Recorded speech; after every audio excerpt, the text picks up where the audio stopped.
Yo les gens, j'espère que vous allez bien, j'espère que vous êtes confortablement installés dans le bien-être de vous-même parce que c'est important. Bienvenue sur Let's Talk About Movies, des vidéos qui vous tiennent au courant de l'actualité de vos super-héros préférés adaptés en film. Le trailer de The Eternals vient de sortir et donc forcément, je vous fais une petite vidéo analyse. Je vous préviens juste que je vais spoiler sur ce qui s'est passé dans les 3 premières phases du MCU et même les événements qui se passent dans Loki. Donc si vous n'êtes pas à jour, quittez cette vidéo de suite. Alors, il y a plusieurs choses que j'ai envie d'aborder par rapport à ce trailer, parce que quand on le regarde image par image, on se rend compte qu'il y a plein d'informations qui nous sont données, et même une sorte de petit mensonge. Mais ça, je te l'explique après. En gros, ce qui est vraiment intéressant dans ce trailer, c'est qu'il répond à plusieurs questions. La première, c'est qui sont les Éternels? Donc, il nous apporte des réponses en nous présentant les Célestes, mais aussi en nous présentant les Déviants. Et si vous connaissez un petit peu les comics, vous savez que ce sont des êtres ultra puissants, et ce trailer nous fait comprendre qu'ils sont sur Terre depuis à peu près 7000 ans. Donc forcément, on se dit, ouais, mais si vous êtes là depuis 7000 ans, qu'est-ce que vous fichiez, les gars? Pourquoi vous n'êtes pas intervenu pendant la Première Guerre mondiale, la Seconde Guerre mondiale? Pourquoi vous n'êtes pas intervenu lors de tous les événements du MCU, et en particulier pour affronter Thanos? Et on obtient une réponse. Les Éternels n'auraient pas eu le droit d'interférer sur les conflits humains, sauf si des déviants étaient inclus. Donc là, à la limite, on comprend,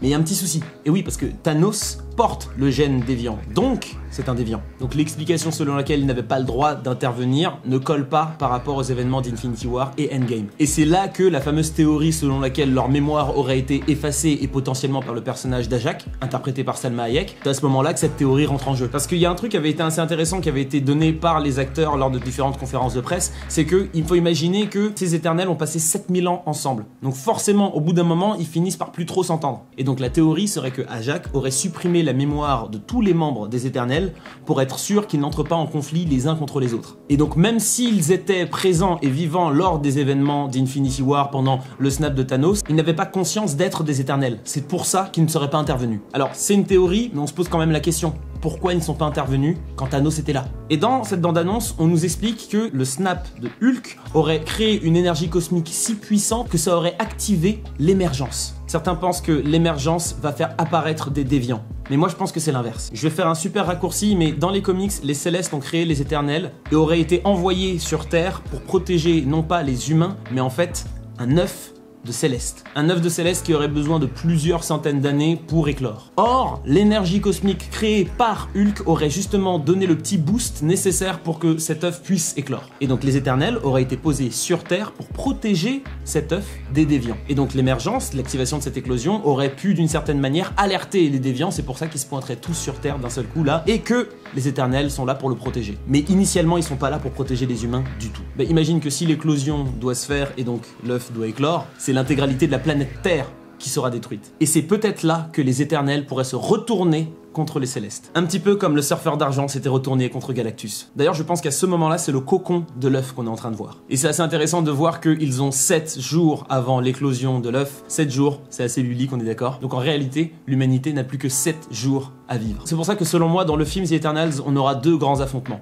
Le premier affrontement sera contre les déviants, et certainement Crow, le chef des déviants. Et une fois que les Eternals auront vaincu les déviants, ils vont s'affronter entre eux pour savoir s'ils doivent laisser l'éclosion se faire ou pas. Parce qu'il faut comprendre qu'ils sont restés pendant 7000 ans sur Terre et pendant une période ils ont perdu la mémoire, donc ils se sont attachés à des gens, ils ont fait des vies. Et j'imagine que même si les Célestes leur ont donné des ordres, les Célestes n'ont pas imaginé que les Éternels pourraient s'attacher à ce point aux humains et vouloir les protéger au point de ne pas remplir leur mission. Donc forcément on peut se demander qui sont les Célestes et est-ce qu'on les a déjà vus dans le MCU? Oui, parce qu'il y avait ce Céleste qui portait justement une pierre d'infinité qui lui avait permis de détruire toute une planète, on le voit ça dans Guardians of the Galaxy 1. On a également vu Ego, le père de Star-Lord et Peter Quill. Ce mec était tellement puissant qu'il arrivait à contrôler la matière autour de lui. Tu le vois bien dans Guardians of the Galaxy volume 2. Le mec c'était carrément une planète. Et c'est là que je suis vraiment excité parce que ce film va nous montrer de l'épicness mais niveau 150 000. Tous les protagonistes de ce film sont des êtres ultra puissant. Donc visuellement, on va en prendre plein la tronche. Rien que dans le trailer, c'est un truc de fou. Dans ce trailer, on voit 2 Célestes. Il y a Arishem the Judge, qui est un petit peu genre le big boss des Célestes, et Jemaya the Analyzer. Et ce qui est intéressant avec celui-ci, c'est que beaucoup pensent qu'en réalité, il est mort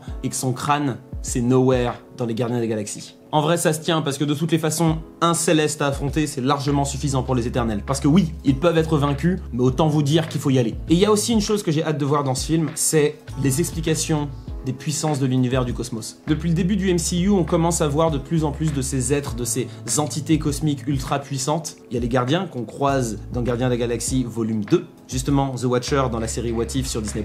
Les Célestes nous sont teasés depuis le moment où on a découvert les pierres d'infinité. Et il y a même eu He Who Remains avec justement la TVA et les personnes qui sont en train de contrôler le temps. Donc justement, je pense que ce film, Les Éternels, sera le bon moment pour nous faire comprendre tous les autres éléments, toutes ces autres entités cosmiques qui existent et qui sont surpuissantes. Franchement, j'ai juste l'impression qu'avec ce film, le MCU va passer à un autre niveau. Genre là, il était au niveau 10, et là il va passer au niveau 3000. Mets en commentaire si t'as compris la ref. Sinon je trouve ça super drôle de voir Richard Madden et Kit Harington dans le même film, sachant qu'ils étaient tous les deux dans la série Game of Thrones, et que la dernière fois que Robb Stark parle à son frère Jon Snow, il lui dit la prochaine fois que je te verrai, tu seras habillé en noir. Et bien évidemment vous avez regardé Game of Thrones, vous savez qu'ils ne se revoient jamais. Mais finalement dans le film The Eternals, on aura Richard Madden qui va interpréter Icaris, et Kit Harington va interpréter Black Knight. Ah, il y a des petits trucs comme ça dans le cinéma, moi ça me fait kiffer. Bref les amis, c'est la fin de cette vidéo, j'espère qu'elle vous a plu, j'espère que vous étiez confortablement installés dans le bien-être de vous-même parce que c'est important, potentiellement que vous avez appris des trucs aussi, ça peut être pas mal. On se retrouve très bientôt, d'ici là, regarde de bons films, joue à de bons jeux vidéo et puis bois de l'eau, c'est important.